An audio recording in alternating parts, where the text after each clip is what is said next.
transforming reasons and rhymes, Dr. Seuss takes a stand for new times. Math worksheet, science fair. Oh, and my report on Dr. Seuss. I guess I have to finish it. Let's see what facts say out so far. Theodore Seuss Geiser, born on March 2nd, 1904. Grew up in Springfield, Massachusetts. Married twice to Helen Palmer and Audrey Diamond. Lived most of his life in La Jolla, California. Wrote 44 books for children. Died on September 24th, 1991. This is so boring. Dr. Seuss is not even alive anymore. Did I hear someone say, Dr. Seuss? Who are you? Why, I'm a figment of your imagination, inspired by Dr. Seuss's marvelous creations. But Dr. Seuss is dead. Did he really give me the idea of you? Do you even know how Dr. Seuss changed our society? How he took a stand against boring reading, giving kids variety? Do you know how he expressed his very views, taking a stand against social issues? And I'll take that as a no. Do you always have to speak in rhyme? What exactly of Seuss do you know? He graduated from Dartmouth in 1925. That's right. Seuss grew up in Springfield, which inspired all his books. His mother, Henrietta, and father, Theodore, gave him his good looks. With a strong German heritage, his mom and dad had fun. They encouraged his doodles and rhymes, things that, in that time, were just not done. I guess Dr. Seuss must have been pretty smart, if he wasn't taught rhyming and stuff in school. Well, although we all know that Seuss was very bright, his doodling didn't put him in a positive light. To his teachers, at least. Helen Palmer, his future wife, told him to drop out of Oxford, changing his life. At first, Seuss designed ads and wrote political cartoons about controversial topics such as World War II. Seuss even joined the Army's Motion Pictures Division in 1943, creating films that were viewed on the home front and over the sea. So Dr. Seuss was already well known for his films, ads, and political cartoons. What about his children's books? When did he start writing those? Seuss wrote his first book in 1937, and that one single book made us unable to forget him. But why would one book make someone unforgettable? Before Seuss, books were filled with good behaviors. The main characters all being well-dressed saviors. Their point was to make readers follow good morals, manners and hygiene, and ways not to quarrel. If you think these primers are something you missed, then travel back in time and listen to this. Look, Jane, see the kite. See the kite go up. Up, said Sally. Up, up, up. See, it's good that his parents encouraged doodles and rhymes, or Seuss never would have taken a stand for new times. My teacher told me that. She said that before Seuss, the only book that had any nonsense in it was Alice in Wonderland. And even that was only for older children. But people used to the boring stuff and didn't like Dr. Seuss's style at first. Your teacher is right. Dr. Seuss's first book, and to think that I saw it on Mulberry Street, was rejected by publishers 27 times before one finally agreed to bring it into the light. And even then, it received criticism, along with delight. The Mormon Church said that it encouraged wildness and daydreaming.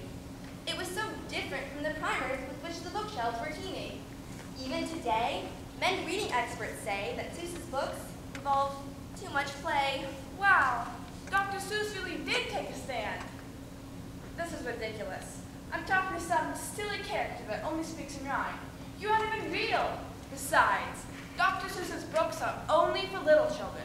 They have nothing to do with me. How did you learn to read? I learned with rhythm and rhymes. Exactly. And if I may say, most matter-of-factly, Dr. Seuss was the one who began those things, teaching children to spread their reading wings. Wait, so before Seuss, children had to pick a boring primer and try to learn to read from that? Did they really even teach early reading in schools? Nope. For a while, and nobody knew what fun reading meant. Now that rate is 96, thanks to Seuss and his rhyming tricks. Well, okay. Another topic my teacher wanted me to research was his beginner's books. Didn't that have something to do with teaching children how to read? Ah, yes. I'm sure you've heard of The Cat in the Hat? Of course. Well, William Ellsworth Spalding helped Seuss come up with that. In 1954, he gave Seuss a list of simple vocabulary, and Seuss wrote a classic that makes us all merry. It taught kids to read in an easy, fun way. And in 1958, Beginner's Books was founded, so there are many more easy readers today. Dr. Seuss's books are now in 20 tongues, with people all over writing books for the young. Seuss once said that his greatest satisfaction was taking Dick and Jane out of school libraries. Seuss was truly one of the great reading revolutionaries. Why? Look at the time. I really must leave. But first, here's some books that you really must read. And now, I'll leave you here, under the sun, with your good books, so you can have fun.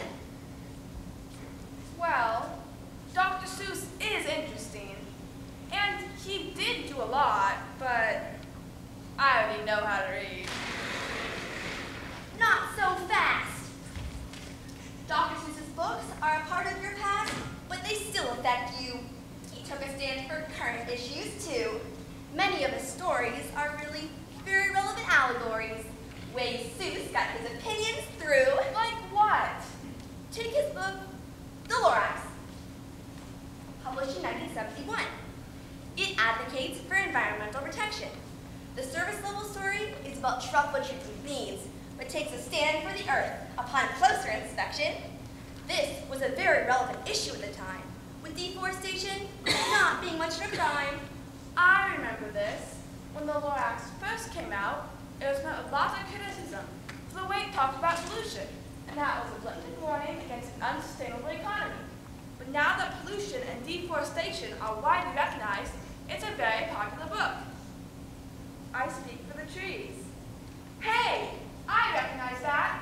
That's a slogan for environmental organizations like the National Park Service. The Lorax must be a very useful tool in teaching everyone, including children, to take care of the earth.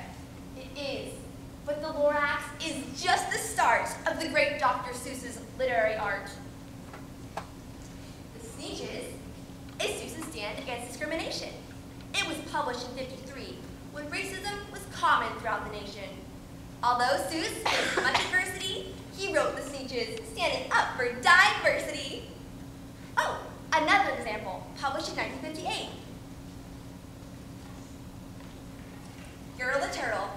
Yertle's like Hitler and won't stop at any hurdle. Eventually, the smallest turtle of all toppled Yertle's complete dominion. Seuss just had to speak up when he had an opinion. What about the Bubba Battle book?